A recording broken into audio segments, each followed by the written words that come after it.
This is a production of Cornell University. Okay, so thank you for having me. I haven't spoken to this seminar series before, so it's really nice to be here and see familiar faces and introduce you to our program.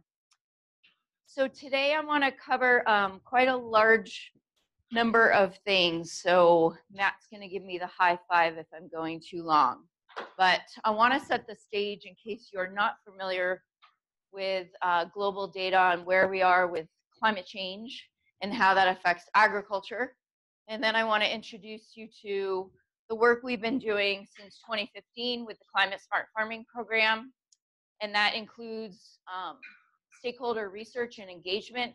So I am trained as a social scientist. My PhD is in global environmental politics, which you could ask me how I got to this position. It was a long, circuitous route, but I'm really happy to be here. I love working with farmers and agriculture at the intersection of agriculture and environment. Then I'll talk about our resources. I'll introduce you to the decision tools that we have developed and talk about the outreach that we do. And then I want to take this to sort of connect it to the work that Johannes and I do by talking about what we do at the COP and how climate smart agriculture is a term that's really gaining traction globally. It's critically important that Cornell stay involved with this.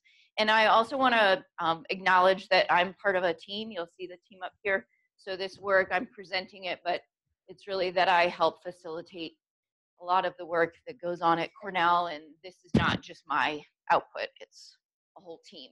So Brian Belcher is one of our programmers, an amazing computer programmer with a master's degree in atmospheric science, and he was going to be here today to help talk about the tools, but he is sick.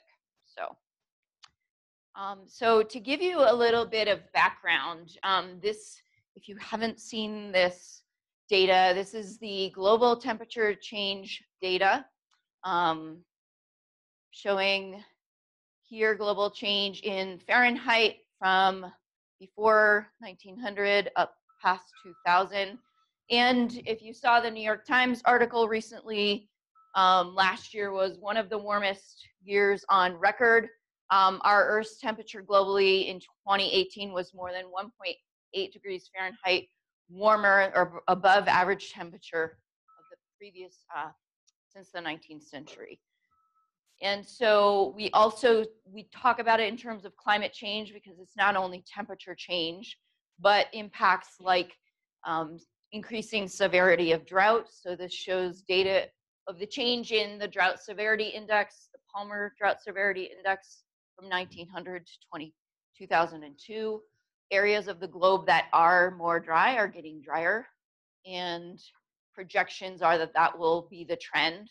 So we in the Northeast are actually very fortunate. This is one of the things that when I go out and do very frequent talks with agriculture groups, farmers, this is the thing that they are noticing the most and that I talk about in terms of they often don't make the connection that this is related to changing climate. So we see an observed trend in these very, very heavy rainfall events from 1950 to 2002, 2012. This is happening all over the United States, but the most pronounced effect is in the northeastern US, where we're getting these very heavy downpours. And then this shows you data from the last National Climate Assessment that shows that in the Northeast, we're seeing this frost-free season length lengthening by 10 days. So these changes all affect farmers, and where we are projected to go, this projections of climate depend on the emissions that we all emit globally. And so this is just a middle emission scenario. There is a high emission scenario and a very, very efficient low emission scenario. Even with a high emission scenario or a middle emission scenario, we are going to be warming. On average, we are expected to increase by 2 to 13 degrees Fahrenheit by the end of the century, depending on what we as humans do. And so this is really one of the most critical issues globally that we face, and especially for farmers. So agriculture, you can think about it that it's really one of the most unique sectors and one of the most challenging to address. And that's why when I talk about global policy, it's been very hard to address agriculture within the United Nations Framework Convention because it's so challenging, because it's an economic sector. Farmers need to be profitable, but they are also globally one of the largest, producers of greenhouse gas emissions. So this is global data from the IPCC that agriculture, forestry, and land use represents 24% of global greenhouse gas emissions. But at the same time, they are one of the most vulnerable sectors that is really impacted by climate change. So this is a brand new FAO report from 2018 that shows the increase in these annual economic damages to agriculture from climate-related disasters. We know that one disaster or one weather event is not climate change, but we know that these extreme events are increasing with climate change. So from 14 billion in the last decade, we've gone to $100 billion annually. And if another way of thinking about this is in our own region, we know farmers are experiencing challenges and are expected to experience these challenges in the future, including the increase in extreme weather events, flooding, and then short-term drought. On the other extreme, high temperature stress, new pests and diseases. But of all, you saw that picture of the globe of where it's going to get more dry. And if we think about Dr. Toby Alt's work, looking at projections for very long-term droughts in the southeastern United States, then if we think about where we are in the Northeast, we have opportunities potentially if we manage our water resources well. We're also closely linked to 22% of the population in markets in New York and the Northeast. So we could be producing more products to make up for losses in other areas. And so this is the latest national climate assessment that just came out. Even in the Trump administration, this came out talking about the effects on agriculture. And I won't read it, but you can go and find the link there. So with that as a background, the Cornell Institute for Climate Smart Solutions was formed in 2013, really to focus on agriculture. We did change our name to be able to work on communities very related to agriculture. And we're working on facilitating research, helping pull together large grant proposals that get submitted to USDA or NSF. And there's a really huge capacity here at Cornell. When we think about it, there are more than 150 researchers at Cornell working on some aspect related to climate change. So of all the global universities, I think we are one of the strongest in this area, and we should seize this strength. So this is our core team here. We sit over in Rice Hall. Our faculty advisors are here. We have 3 postdocs. One, Danielle, is full-time with us, and then Carlos and Dimitri sit mostly in EIS and work with Toby, but they work on tools that are on the Climate Smart Farming website. And then quite uniquely, I was on the phone with our extension team this morning. These are an incredible resource for New York State. We have the only Climate Smart Farming team in the country. And these are folks that are out working in the regions. Kitty has a PhD. Elizabeth is brand new to the team, an amazing resource. And they can really connect us to what's happening on the farms and what farmers think, and are they going to be using these tools, or what's the most important tool that we could develop. And I'll talk about some of the resources we've worked on with them. So I mentioned at the beginning that I am a social scientist. And so part of the research that I do with others here to contribute to the Climate Smart Farming program is to take a look at what stakeholders, in this case farmers or extension or consultants, think about climate change. What are they doing to adapt? What are they doing to mitigate? What are the barriers that they experience? And we know that a stakeholder is defined as any citizen or group potentially affected by or having a vested interest. And so I think this is really critically important. I love working at Cornell because we have the capacity to work with interdisciplinary teams, probably more than any other university.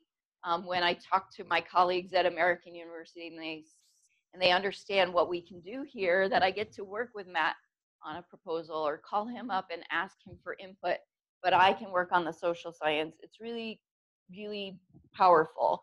And it's critically important because if we're just developing fact sheets and tools, but we don't know if farmers even want them or what their level of computer usage is, or are they going to use them, they're not likely to use them. And I have some data, a little bit depressing data, that shows that quite well.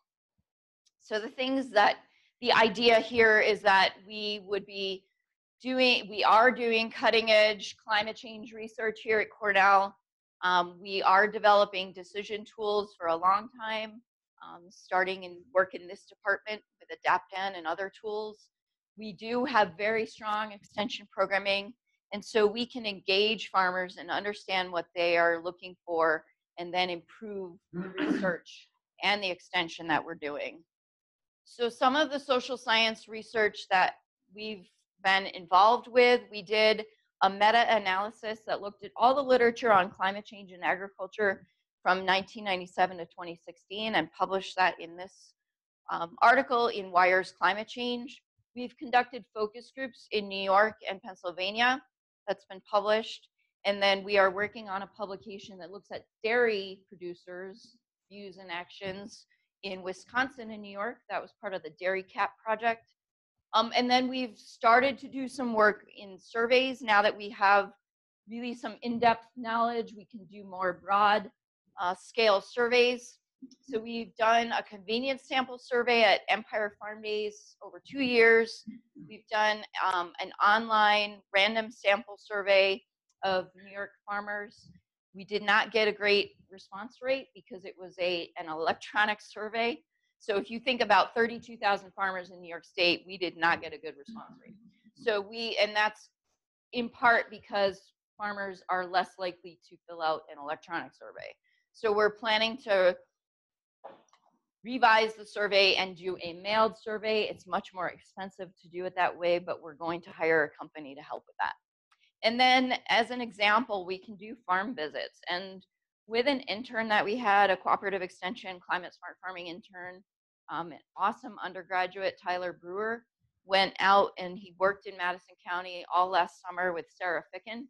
And they went out to over 30 farms and talked about the impacts that farmers are experiencing and what are the adaptation practices they are working on. So just some general, too much text on this slide, but some general findings from our social science aspects are that the key impacts in the Northeast are things that we would expect.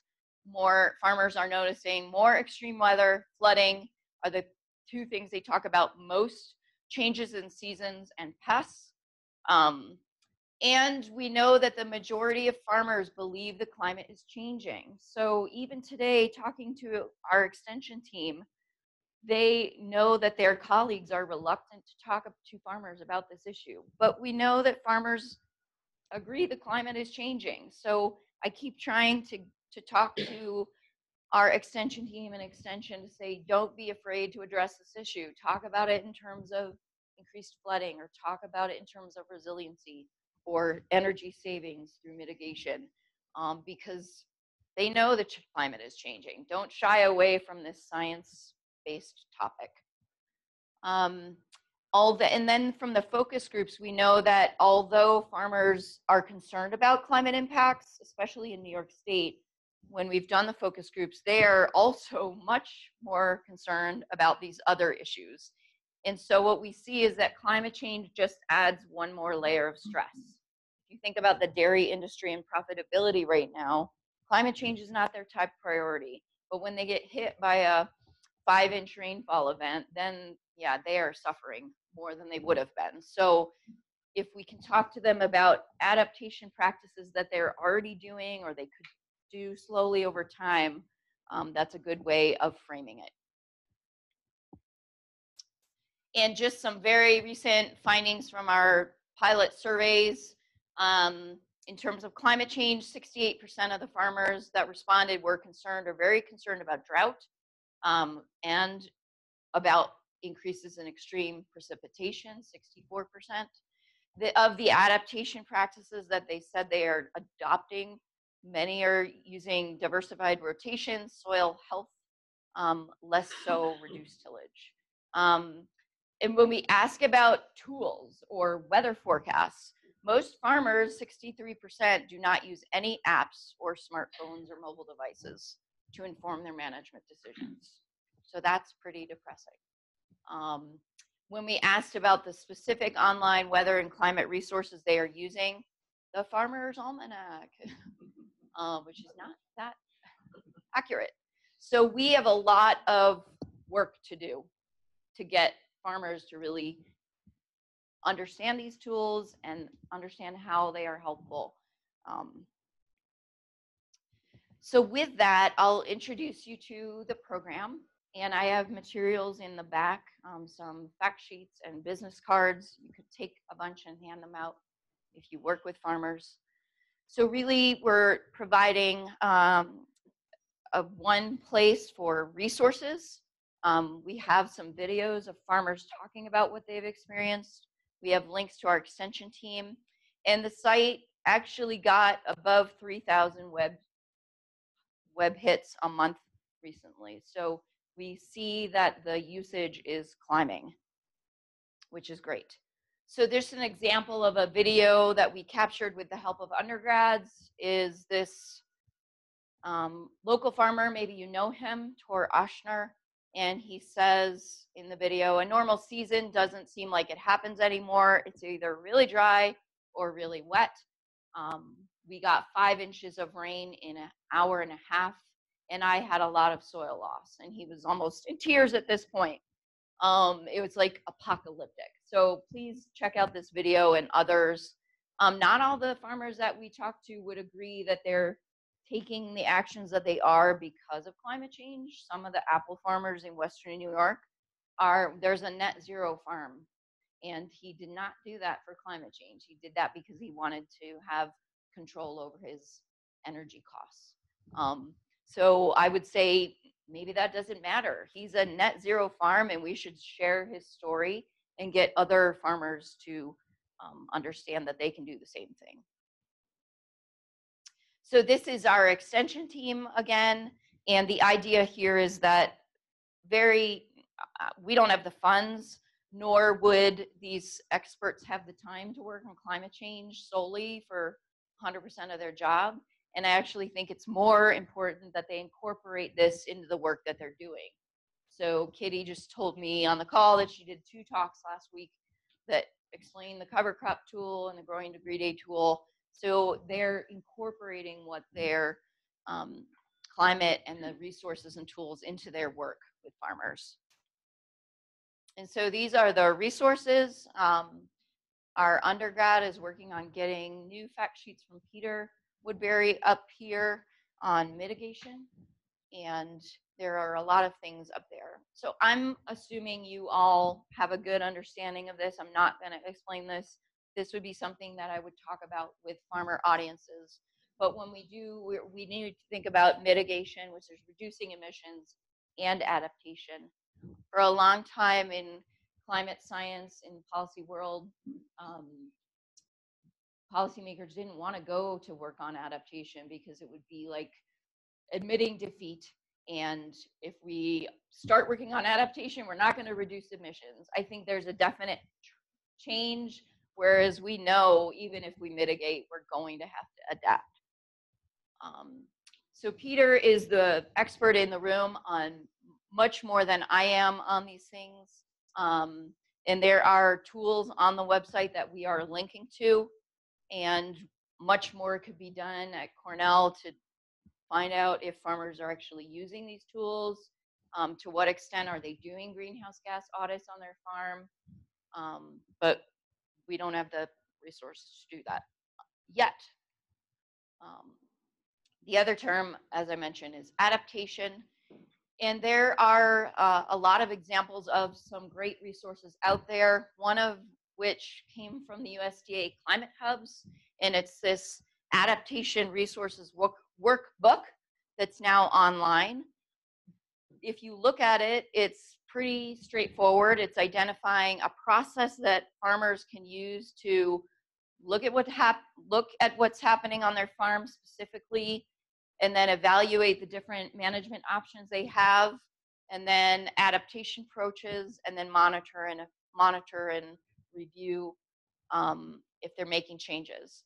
So an example of that, these are the key strategies that adaptation resource is highlighting. Sustaining fundamental functions of soil and water, so protecting water quality, improving soil health, and then all the way down to looking at infrastructure. What we found, we actually did an online climate smart farming course and had some farmers use this workbook, and it's not that easy to use, and it's pretty complicated. It's 100 pages long. And so our team thought that it would be much more useful. There wasn't a resource like this that's a short, very factual, short assessment of what are the 6 key things that you may already be doing as a farmer, but that will help you increase resiliency. And so this is one of the sheets I have in the back. Our team worked on this. It took us longer than we thought because we didn't want the language to be vague. We wanted it to be really specific to what farmers could actually do. And Matt helped review this. So I want to turn now to the decision tools that are on our website. And we are really fortunate at Cornell to have the Northeast Regional Climate Center here on the 11th floor. That's led by Dr. Art DeGaetano. And they maintain all of the climate data for the Northeastern United States for NOAA. And the purpose of the center, there's a center in different regions. This is the Northeast region, is to make climate data available for stakeholders, to use the data and understand the climate and how climate is changing. And so by working with NRCC, we've worked to make some very specific web-based decision tools that can be used anywhere in the Northeastern United States, from Maine down to West Virginia, for free. Any one of you, if you live in Ithaca, you can enter your address. And on the left-hand side of the tool is where you enter your user information. There's some user inputs on the water tool. You enter what kind of soil you have, what type of crop you're growing, and then you get some pretty specific information about where you are in the season based on the different tool.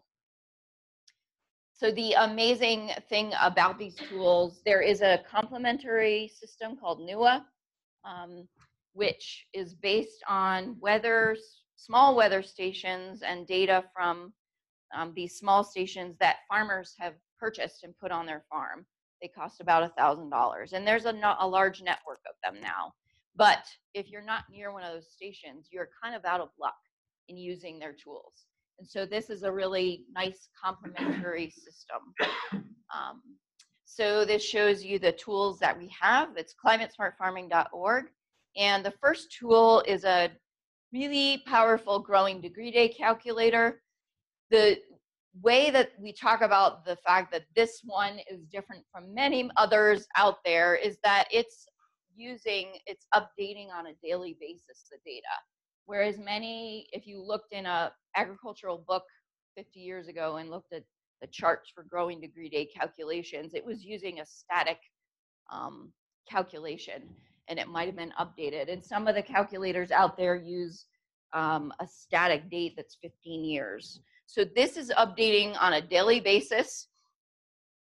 And you can see here the ranges.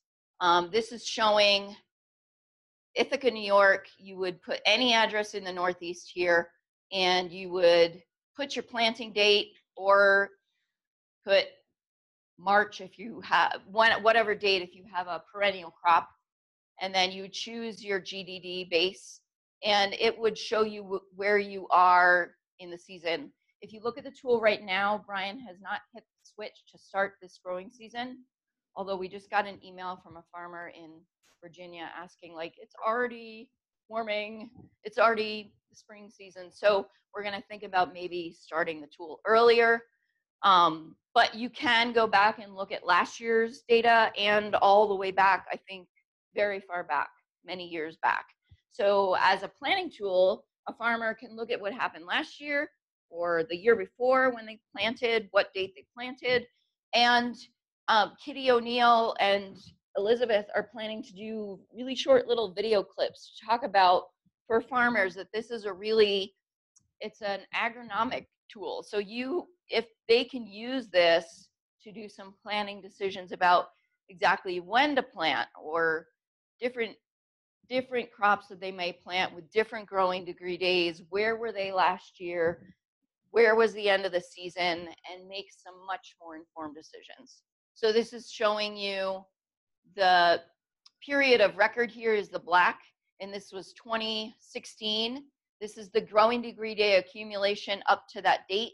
We have a forecast here, which farmers really like. It looks at the next 5-6 days. And then you can see that it's also just an educational tool, because this is the 30-year normal, and this is the 15-year average. And oftentimes, this image isn't showing this, but oftentimes this growing degree accumulation for a year will be like way above here. I should have used a different screenshot. So any questions about that tool? So the other tool that we developed, really based on Kitty's input of working with farmers, is that we need a cover crops scheduler, because oftentimes what's happening is that we have a unusually wet or cold spring, and farmers can't get into the field to plant, and then they're trying to make a decision on whether they can get that cover crop established in time to where it would be enough of a profitable venture by the end of the season. And so we have 3 cover crops in there now. That's the data that we have, working with researchers on campus. If we had other data, we could populate this more.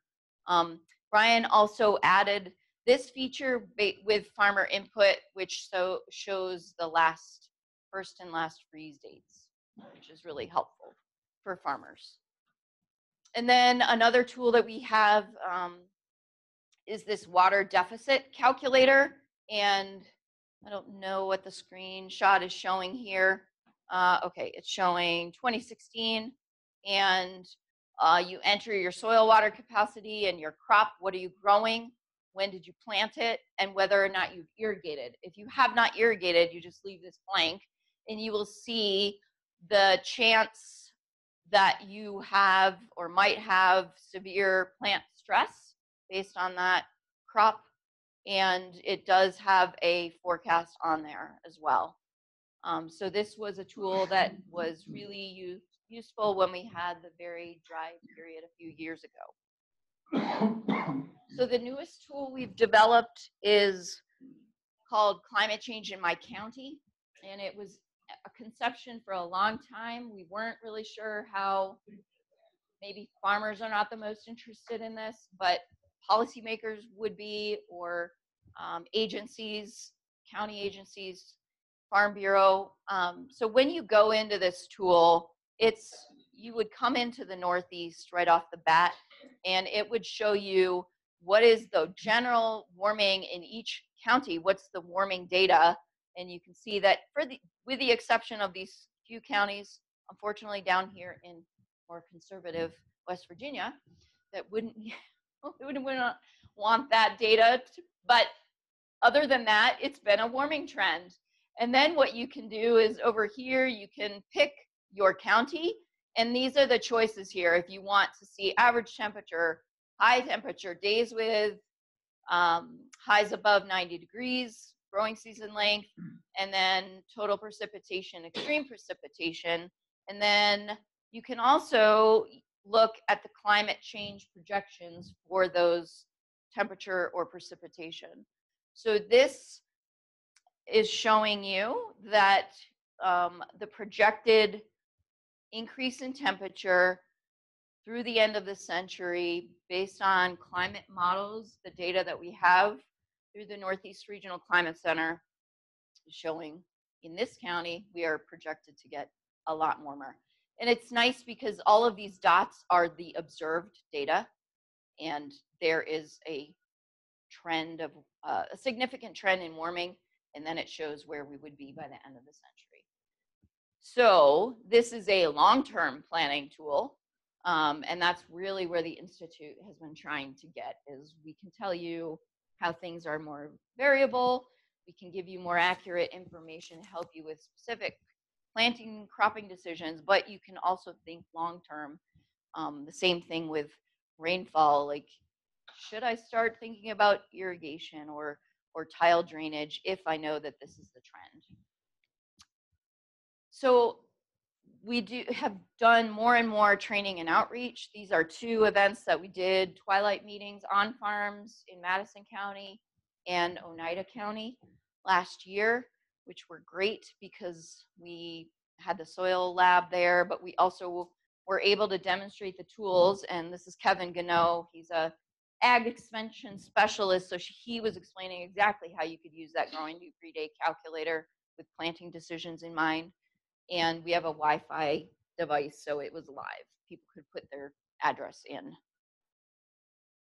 And so I want to switch just for the last couple minutes and connect this to where we are globally. And as Matt mentioned, I've gone as a trained in global policy. My love is to work globally and connect that to the local level. This past year, I taught global environmental climate science and policy with Natalie Mahowald, and we took 17 students to the UN climate change talks. Johannes went on the delegation to Poland in December. And when we're at the COP meetings, we have an exhibit of Cornell's research, climate research, and we talk about what we're doing here at Cornell, and we have videos, and there's a huge interest in climate change in agriculture, and I talk about the tools that we have, and they say, can we get those tools in our country, or what are you doing in Ethiopia? And so we know globally there is a lack of accurate weather station and climate data. There's a huge need and a huge interest in digital agriculture and decision support tools globally. With Cornell's expertise, they could be connected to the landscape scale. And there's a need there also then to develop similar extension or training and outreach programs globally. So we've had a lot of interest. We tried developing a proposal for Pakistan. It didn't get funded, but the proposal is still there. There's a lot of interest. And connecting that to some of the work that I do as a social scientist, if we think about policy, global climate change and agriculture policy, there's policy that takes place at the global level through this United Nations Framework Convention. And every single country that came to the Paris Agreement in 2015 had to come with a national plan of how they were going to reduce emissions, and also many of them included adaptation. And of those, probably 60% of those included climate smart agriculture in their plan. So they, especially countries in developing countries, are very keen to work on to get resources and technology and get help with adaptation in agriculture. And then if we think about policy, you have to think about what's the national government policy and how is that global policy going to be translated to the national level and then down to the local level.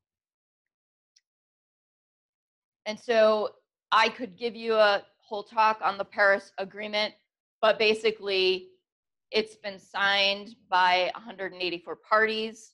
And the US is still a signatory to this agreement, and every party, with the exception of the United States, every country in the world is party to this agreement now, is agreeing to the goal that we will reduce emissions to keep our global temperature at well below 2 degrees Celsius, with the intention to keep it below 1.5. And if you heard the climate talk last week from Natalie Mahowald, she was a lead author on this 1.5 degree report from the IPCC that looked at whether or not this is even possible. And so if you think about this global policy, all these countries have agreed to work on this, then how does that translate to the work we need to do on agriculture? And so there is a new process that was agreed to at last year's COP called the Cornell Joint Work Program on Agriculture. It's something where I went to track these meetings, tried my best to track these meetings for the past 2 years. And it's basically that the implementation committee in the UN and the technology committee are working together to think about what are the global challenges for addressing climate change in agriculture and what are the needs. And at the last COP in Poland, there was an all-day workshop with 11 agencies reporting on what they are doing on climate smart agriculture. And the United States had representation there. Some Farm Bureau and some other ag agencies were represented there to try and track this. A key summary from a group called CGIAR is that these conferences are crucial to further climate action on agriculture, but progress has been slow over the past 24 years. And so we need to think about at Cornell, but also at all these different levels, how can we complement the negotiations with initiatives to speed up adaptation and mitigation in agriculture. And I'll end up the talk by talking about this concept of climate smart agriculture. How many of you are familiar with it? Matt, and okay, a good number. It's really came out in the last few years as a way to advance policy and work on the ground with farmers. And it's really based on 3 pillars of looking at adaptation, mitigation, and sustainably increasing productivity to reduce global food insecurity. And it came about in 2009. There's been some controversy about this term, even on our campus, where people have asked me, are you sure you want to work on that? Because the controversy is that the term wasn't well defined before, the concepts were not well defined before this got put out by the FAO. And some believe that global corporations like Monsanto will have undue influence and be pushing this agenda to push one agenda where there's still conflicting ideas about what is the best way to mitigate climate change, or what's the best way to adapt to climate change in agriculture. I really feel like it's a useful concept and a useful process. There is a Global Alliance for Climate Smart Agriculture that Cornell is a part of, and I try to help them as much as possible. It's just a voluntary network, and they share information and share resources, including with businesses, because they argue that if we don't get companies on board and be talking with them and farmer organizations, then we're not going to really make progress. We can't just be working on small scale agriculture. We have to work on all types of agriculture. And so this is some work that I've done, and I guess I would end up the talk by saying there is a lot of work going on globally on climate smart agriculture. There's a need to scale up. We hear this term all the time globally. There's a need to scale up adaptation at the same time as mitigation and sustainable intensification, but there's different interests, and it's really complicated. We need to strengthen capacity and extension and research globally. So some key takeaways from the talk, and then I'm happy to answer questions, is that climate change is already affecting farmers in New York State and globally. It's interesting when you go to the COP and you actually talk to a farmer from Africa, and I'll ask them, what are you experiencing? And they'll say, extreme rainfall events. And I'll say, wow, we see some of the same challenges globally. Farmers acknowledge they are experiencing climate change. We just need to figure out the best way to engage them on this topic. We need, social science is really important. We need to understand what farmers think about this issue, what tools and practices they're using, what they have available to them, and what they can do, what they need to adapt and mitigate. The climate and agriculture tools can help farmers make much more informed decisions. And I would say, I hear this again and again, extension globally and in New York State is really critical, and there needs to be more funding and support for extension. And the last point I would make is that I would love to see more engagement globally. I would love to see Cal say this is a priority. We need to be engaged globally on climate change in agriculture. It's something Johannes has really been talking about for a long time. So that's it. Thank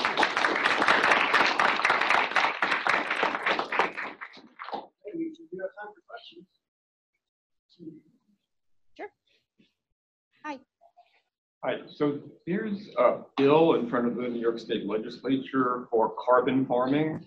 It was just reintroduced with a whole bunch of new sponsors on it. And the plan would be to subsidize farmers for the economic value of the carbon sequestered by various types of on-farm practices.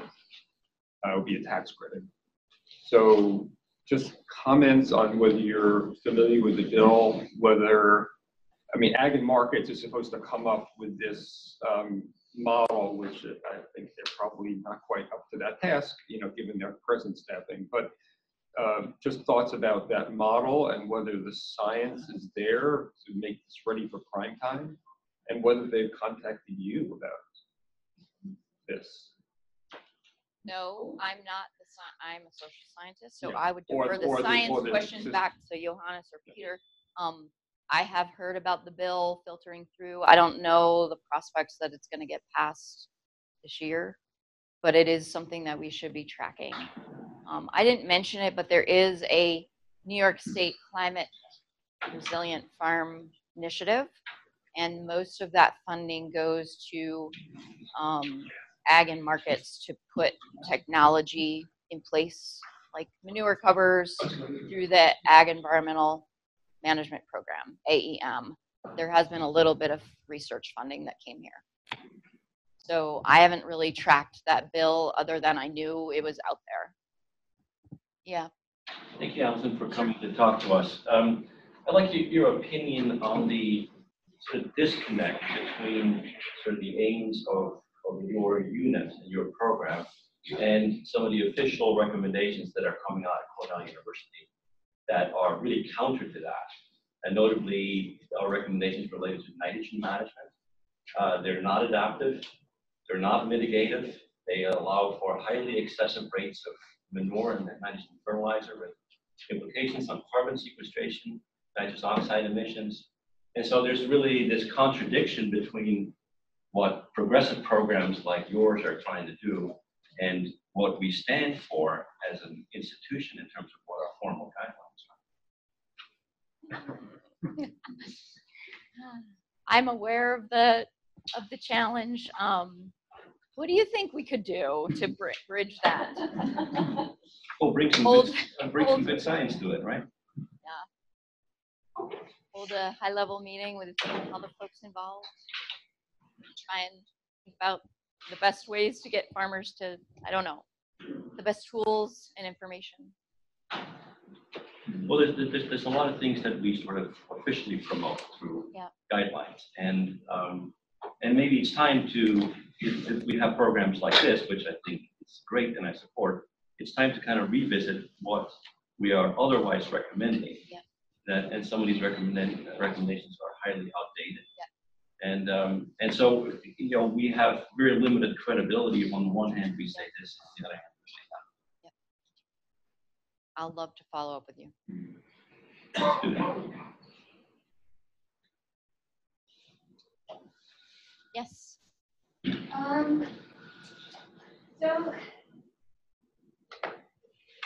my question is, on one hand, do farmers have 100% agency in regards to these development, these climate smart tools and their ability to use them on their farms? And say, farmers have 100% agency, they're totally in charge of what they're doing on their farm. And on the other hand, farmers have very little agency and they're embedded in a system that makes or forces their hand at a lot of decisions. My question is, on that spectrum, where do you see New York farmers and how does your program address wherever that location is on that spectrum? So that's a great question. No one's ever asked me that before. So what are you thinking of the decisions that are not, that they can't because of the system? Are you thinking because of seed that they have to buy, or? So like when I think about dairy farms right now with milk prices Sure. so low, then Sure. they need to produce more Sure. milk to stay solvent, which then leads to a certain set of practices. Sure. So Just as one example, there are myriad. okay, so I guess I would say to that this is a challenging time to talk about climate change in this, for the dairy industry right now, because they are not going to be able to make large investments. They just don't have the money to do that. But I would say that it's an additional stressor to them. And if they're already doing things like they're already thinking about low-till, or they're thinking about soil health, many of the progressive farmers are doing a lot of these practices. Practices are not new. Then making them aware that over time, if they do these things, or they prioritize, if they know that flooding in this area of the farm is where they're getting hit the most, then they prioritize adaptations that would help with that. Right? Did I try to answer your question? Okay, yes, kind of. So I see from your presentation that extension is pretty involved, where you're targeting individual farms and introducing them to these tools, or helping them use the tools that have been developed. How much of that is going into, how much work would you say is going into looking at larger groups or organizations of people, or policies that might? Great point. I mean, if I had more time, and I am a policy person, so I understand that we need to be thinking about how do we interact with Farm Bureau, or how do we make changes as Cornell to the Farm Bill that just got passed, or we think about state and national policy. The way we've tried to do that is just stay engaged with New York State agencies and let them know the resources we have, but we're not being asked to do policy analysis. Maybe Peter is, or others, but we could be doing more in that area as Cornell.